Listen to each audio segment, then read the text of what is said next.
मोहतरम अजीज दोस्तों, बनी इसराइल में दो भाई थे जिनमें एक मुसलमान और दूसरा काफिर था और थे दोनों दरिया के शिकारी यानी मछलियों के शिकार किया करते थे। काफिर बुत को सजदा करता, मगर जब मछलियों के लिए दरिया में जाल डालता तो इस कदर मछलियां आ जाती कि उनको खींचना मुश्किल हो जाता। मगर मुसलमान के जाल में सिर्फ एक मछली आती और उसी पर सब्र के साथ खुदा का शुक्र अदा करता। इत्तफाकन एक रोज मुसलमान की बीवी अपनी छत पर गई तो उसकी नजर काफिर की बीवी पर पड़ी, जो जेवर और बेहतरीन लिबास पहनी हुई थी। इसे देखकर उस मुसलमान की बीवी की मन में वसवसा पैदा हो गई कि काश मैं भी ऐसी होती। तो काफिर की बीवी बोली, तुम अपना शौहर का आमादा कर लो कि वो भी मेरे शौहर के माबूद यानी बुत की इबादत किया करे, ताकि तू भी मेरी तरह मालदार हो जाए। ये सुनकर मुसलमान की बीवी गमज़दा होकर नीचे आई, और जब उसका शौहर नीचे आया तो बीवी का हाल देखकर दरियाफ्त किया कि आखिर बात क्या है जिससे तू इस कदर गमज़दा मालूम होती है। उसकी बीवी कहने लगी, बस मियाँ, या तो मुझे तलाक दे दो या फिर अपने भाई के माबूद को मान लो। उसके शौहर ने कहा, खुदा के बंदी, खुदा से नहीं डरा करती, ईमान की दौलत के बाद यूँ कुफर की बातें करती है। वह औरत बोली, बस अब मुझसे ज़्यादा बातें ना बनाओ, मैं इस हाल में नहीं रह सकती। जबकि दूसरी औरतें, खसूसन मेरे भाई की बीवी को मैं देख रही हूँ कि वो जेवरात और उम्दा लिबास से भरी हुई रहती है। जब उस मर्द मोमिन ने देखा कि औरत जिद पर उतर आई है और उसका इसरार हद से बढ़ चुका है, तो उसने औरत को तसल्ली दी और कहा, अच्छा, घबराने की ज़रूरत नहीं, मैं कल से कारीगरों और मजदूरों में मेहनत करके तुझे रोजाना 2 दरहम देते रहूँगा। उन 2 दरहम से तू अपनी हालत दुरुस्त कर लेना। ये सुनकर औरत को कुछ तस्कीन हासिल हुई। सुबह सवेरे वो मर्द मोमिन मजदूरी की तलाश में निकल गया।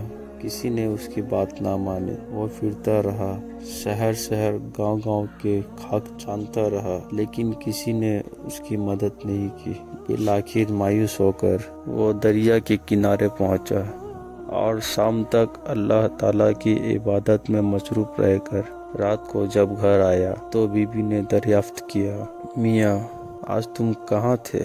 वो कहने लगा, मैं बादशाह की खिदमत में था। बादशाह ने मुझसे इस दिन काम करने की शर्त रखी है। उसकी बीबी बोली, आखिर वो बादशाह तुमको क्या देगा? तो उसने जवाब दिया, मेरा बादशाह बड़ा करीम है और उसके खजाने माल और दौलत से भरे हुए हैं। वो मुझे वो देगा जो मैं चाहूँगा। चुनांचे इसी तरह वो अपने माबूद बरक की इबादत में मशहूर रहा। दूसरी रात हुई तो बीबी ने कहा, सुनो मियाँ, अगर कल तुमने मुझे मजदूरी लाकर नहीं दी तो मुझे तलाक दे देना।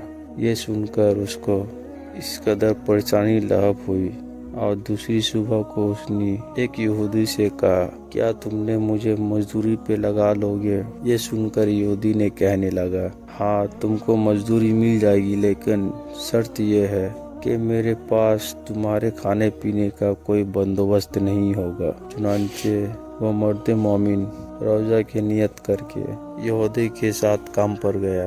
उधर दूसरी तरफ एक आदमी उसके बीबी के पास गया। दरवाजा खटखटाया। जब उसकी बीबी बाहर निकली तो उस आदमी ने उसकी बीबी को 29 अशरफियाँ दी और कहा, ये तुम्हारे शौहर के मजदूरी है। तुम्हारे शौहर 29 दिन से बादशाह के काम में था, यहाँ तक कि तुम्हारे शौहर ने बादशाह को छोड़ दिया। अगर वो 30वें दिन भी काम में जाता तो उनको बहुत सी अजर मिल जाती, लेकिन वो यहूदी के पास चला गया। अगर वो मस्जिद बादशाह का काम करता तो बादशाह उसे मस्जिद उजरा देता। बस ये लो 29 अशरफिया। इसमें एक अशरफी इसलिए कम है क्योंकि आपका शौहर 30वें दिन काम पे नहीं गया। चुनांचे वो औरत उनमें से एक अशरफी लेके बाजार गई। सुनान ने जब अशरफी देखी तो 1000 दरहम اس کی قیمت عورت کے حوالے کر دی۔ جب شام کو وہ آدمی گھر آیا تو وہ عورت نے اس سے دریافت کیا، آج تم کہاں تھے؟ اس نے جواب دیا، آج میں ایک یہودی کے ساتھ کام پر تھا۔ اس کی بیوی نے کہا، آخر بادشاہ کی خدمت ترک کر کے تم دوسرے کی خدمت کیوں کرتے ہو؟ پھر اپنے شوہر کو اشرفیوں کے واقعات سنایا، جس کو سن کر وہ مرد مومن روتے روتے بے ہوش ہو گیا۔